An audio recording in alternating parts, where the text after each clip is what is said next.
Hi, everybody. Nancy here. Today I'm going to give you a few tips. I think there's a few new people that may not know some of this stuff or may not have seen some videos that I have already done on this. So I wanted to go ahead and give you a few tips. Okay? The first one is that, in case you're not aware of it, you have the ability to undock the favorites toolbar. See down at the bottom on the left of the toolbar on the left, this thing that I'm moving up and down now. Now that we have this new selection thing, I am loving it, by the way. Okay, I am loving it. I'm using the heck out of it. But it is a little bit cumbersome to reach over, and I am right handed, so I'm having to reach across myself to find what I'm looking for. So better is to undock it and move it where I want it. So if to do that, I just have to click the stack of discs or right above the arrow, and down at the bottom it says undock. So I just undocked it and it went up to the top. Now it may not go right here. You're in control. I mean, the first couple of times I did it, it was underneath my menu and I couldn't find it. But since I have it up here normally, that's where it's going to now. But see how much easier it is to find something? Or for me it is anyway, because it's up here. Now this is a floating toolbar, so I can move it anywhere I want to. I could put it there if I wanted to. Put it closer to where I'm working. And I could put it over here with this one. And that too is a floating toolbar. So, we could put them, both of them, up at the top if we wanted to. But personally, I like it like this. That's where my hands are used to going to now, so that's what I'm going to go with. Okay, that's the first tip. Oh, and if you decide you don't like it, you can always click on the little thing again and just dock it back, and it'll go back over there where it was before. But the next thing I want to talk about is this actual page that you're looking at. This is a document. Well, now it's got 2 pages, but I only need one. That other one was just a blank page I was going to try something on. But it is my new happy place. It is my new launching pad for all documents that I plan to use this year or any time in the near future anyway. I've got my planner, the little girl 2022. Then next to that is another, more like a, I keep losing the word. It's a different kind of journal that a lot of people, it's blank pages that you do your own drawing in. Then the one next to that, I can't think of what that's called. I had it a minute ago. It's what people Plan With Me people do, where they draw their month every month. And so that journal really has just blank pages. Now, when I bought it, it had actual pages that you could, or images that you could create. Well, let me go ahead and show you what it looks like, what I'm talking about. I've got some of the pages put together. If I go to the next page, see these, like that word of the year, that's just an image that was part of like her stickers. Then, ooh, that's weird. Okay, see, this is one she drew, the March. And then, of course, we've got our lovely little, I got my dots from my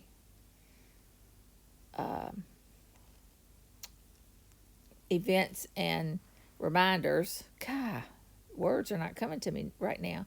See, this is another page. This is what she drew for the weeklies. So usually Plan With Me people do their every month. They draw out their monthly days and whatnot, and that's what this journal is for. Now it's got tabs because I use the add a tab feature that we've got. But this is Indica, I can't read it. Healer is her name. So she's on Etsy and sells these sets like that. And then let me go back out. So what I plan to do, this is a good example. Right now I've got two documents open. The first one, which is my landings or my launch pad, and then this one that you're looking at. From now on, the goal is to go ahead and close out when I'm done using it. That way I don't have 20 of them going across the bottom like I usually do. Then the next journal is going to be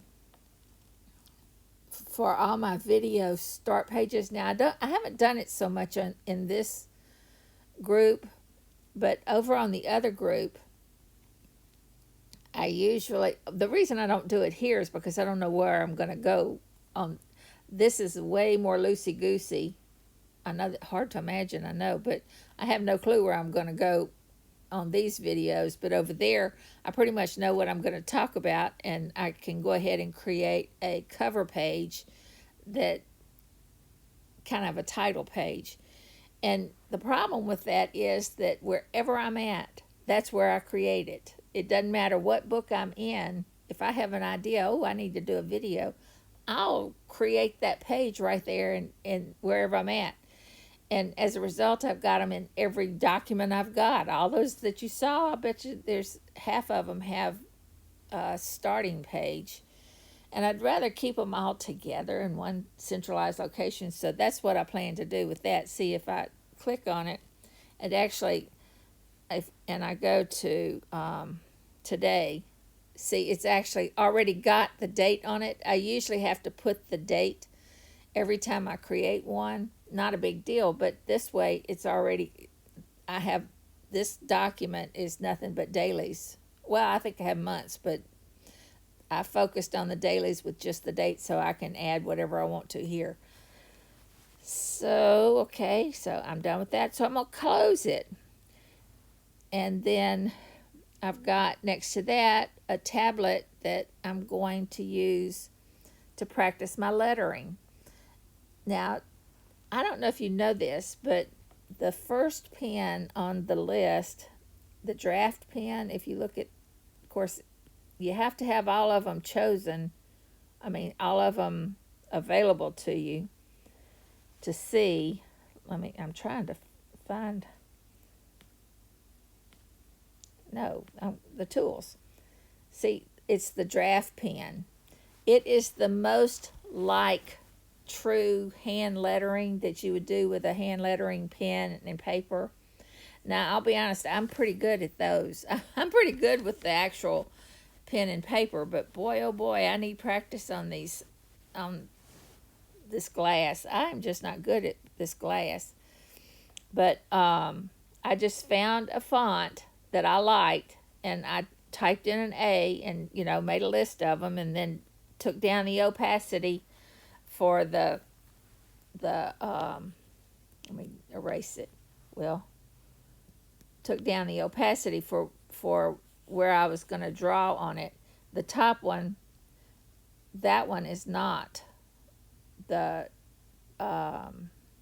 first one, and I can't erase that first one. But anyway, that's how I did that. Now, and see the name of the font I'm going to put there. And of course, the next page will be B, next page will be C, and I can put any font I want to and just take the opacity down and practice drawing on top of it. All right. Then the next one is the book that I'm going to draw in. Down on the next shelf is my journaling Bible. Now, that makes me think. The reason I'm trying to control myself here is that, again, I usually have 20 or 30 documents open, and whichever one I was in last, of course, is I've got it set to open to the last page I was on. Well, I want this to be the last page I'm on. This black and red page, I want to be able to open this up automatically. And I just can't help but think that that will open it up much faster than having to open up 30 different documents, one of which is an 1100 page Bible. That's what I'm talking about. So, anyway, and then the next couple are documents that I actually started handwriting the Bible. And then, of course, on the next row is the Zoom Notes Help. My version of the Zoom Notes Help document. I put a cover on it.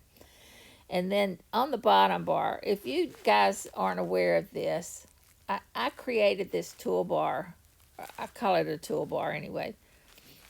Down on the bottom shelf, I created that sometime last year. And because it was so long ago, I couldn't remember exactly how things worked. But I just, I opened it up, found it, and tapped it on the screen.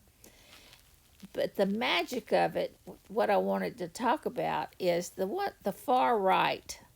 Over on the far right, there is a little white square that I couldn't remember what it was.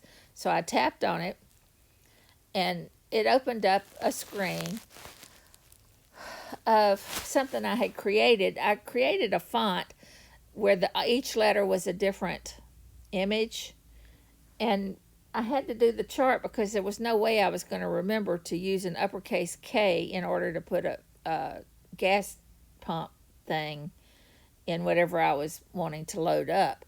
So I needed this chart. Well, when I opened it up to see what it was, I thought, well, where is it? Where did I save this little particular piece of paper?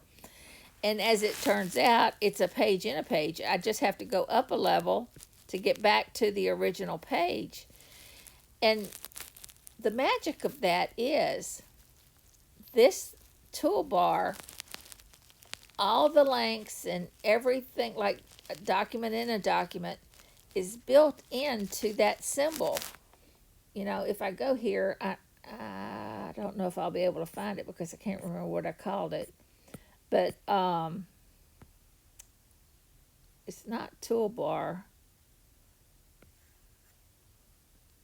Anyway, it's a folder that I've got several versions of that particular bar that all I have to do is find it and tap it onto my screen, and it automatically creates all the functions that I'm going to show you.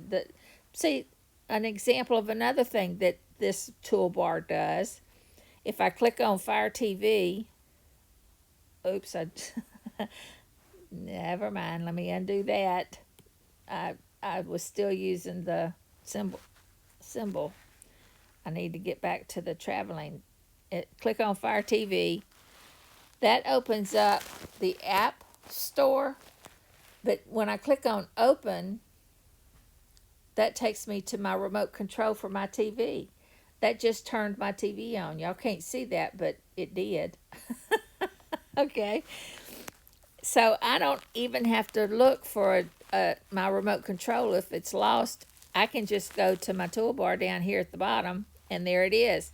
Now, another thing, I can click and go to Ed's YouTube thing here. Click on that, and that took me straight to Ed's thing.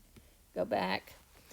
Then, but what I want to show you, the ones that are apps, see, normally for a link, you need a URL in order to link to that page, or a UUID in order to link to it. Well, an app doesn't have a UUID. However, the App Store, if you, let me go there. Let me see. Go back to the Fire TV. If I click on this up arrow to share, see copy link, the up arrow over on the far right, copy link. So I just copy that link, and that's what I would link to. So that's how I got the apps to work. All right. Now, the background for this thing,